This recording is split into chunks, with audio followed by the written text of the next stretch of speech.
على أن الجهات بمعنى العلو هي ثابتة لله سبحانه وتعالى في النصوص. الله تعالى يقول: آمنتم من في السماء، فذكر من في السماء، والأحاديث واردة في ذلك كثيرة. النبي صلى الله عليه وسلم لما أقر الجارية التي سألها أين الله وأشارت بيدها إلى السماء أقر على ذلك، معناه أن الله سبحانه وتعالى يمكن أن ننسب إلى جهة العلو إليه.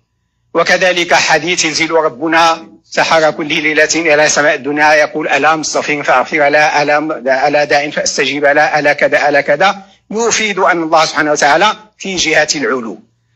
وكذلك أيضا من معروف أن السماء هي قبلة الدعاء، فنحن لما ندعو نتوجه إلى السماء وإلى العلو، والمدعو قطعا هو الله سبحانه وتعالى، لأنه في الإسلام لا يصح أن يدعى غيره.